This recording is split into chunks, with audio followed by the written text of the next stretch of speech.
Hey world, has something on my mind real quick, and I just want to get it off my chest that I truly and genuinely have love for everybody, just about everybody. As long as you are decent, you're a good person, you walk in truth and you strive to walk in righteousness.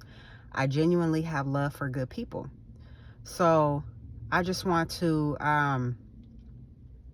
give that disclaimer because with what I'm about to talk about, it has nothing to do or is against the organization that this particular concern or issue is associated with, which is like transgenderism. So I have nothing against the colorful organization at all.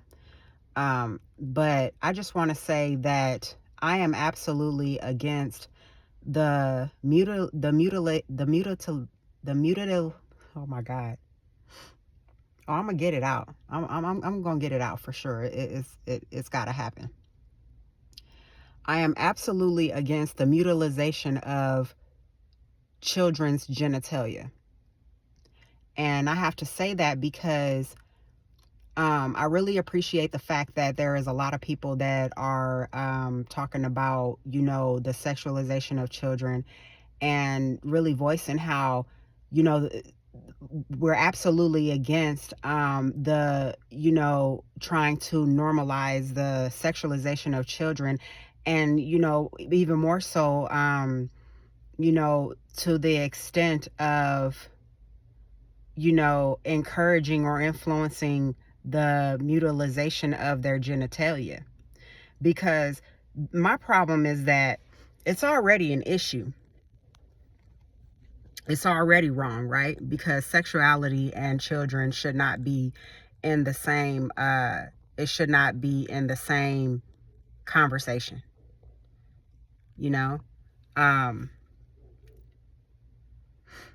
but it seems as though it's becoming more and more common for people to talk about it, and for these things that are absolutely against nature and absolutely against biology and just the things that are righteous and it's absolutely against truth are being so commonly promoted and talked about and influenced to where it's like the average person will probably think that it's okay. And it's not.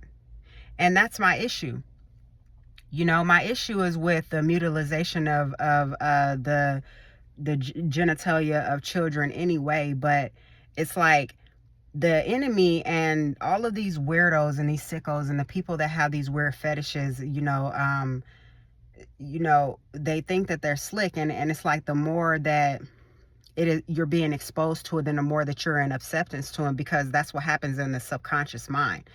It accepts it accept what is being impressed upon it. And when we're talking about precious, innocent children, they're easily, even more, as we know, they're even more easily impressed um certain ideologies and certain teachings and ways and behaviors and culture.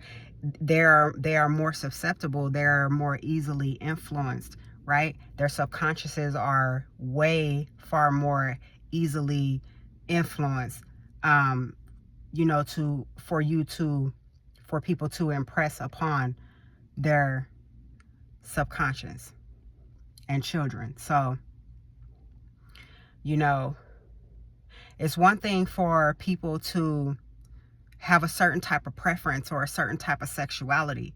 That's fine, right? I have no issue with what people do in their lives behind closed doors in their bedrooms. I don't care, because they're not doing it in my bedroom. They're not doing it in my household. They're not doing it in my house. I don't care.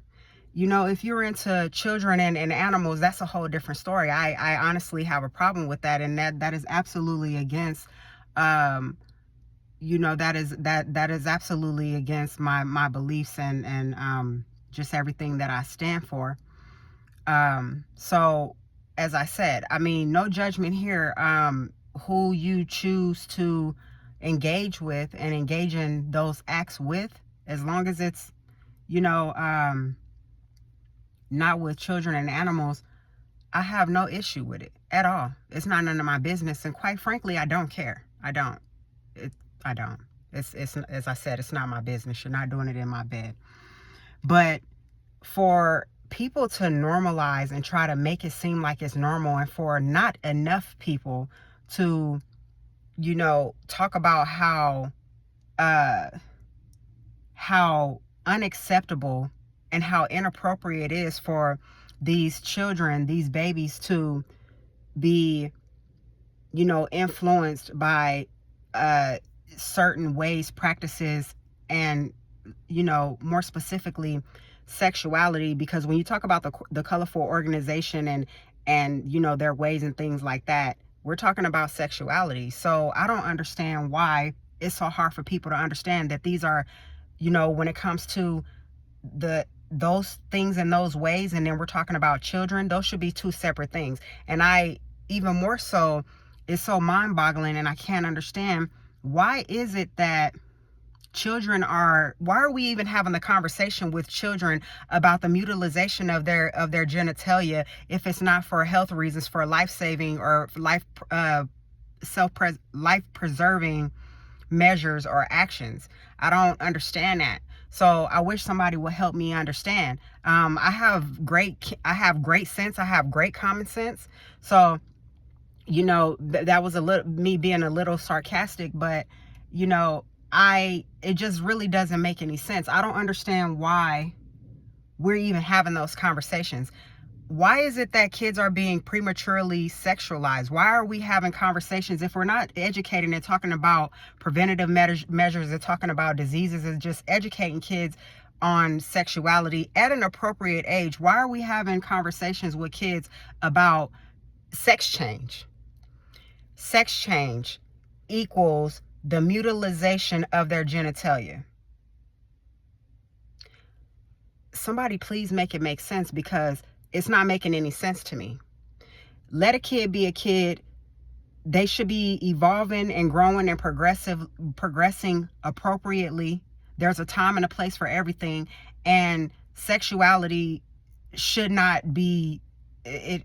Honestly, it just shouldn't be something that is mixed in with children. It should not be encouraged. And then on top of that,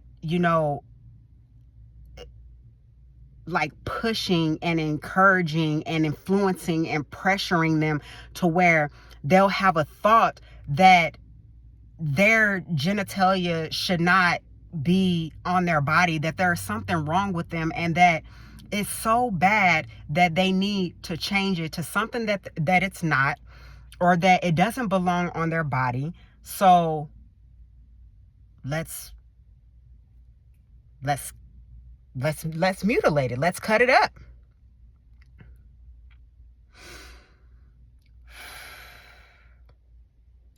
Lastly, I'm going to say that, when we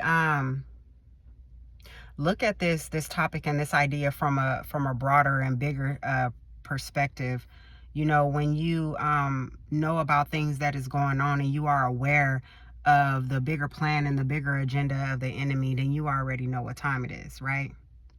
So, to incorporate that,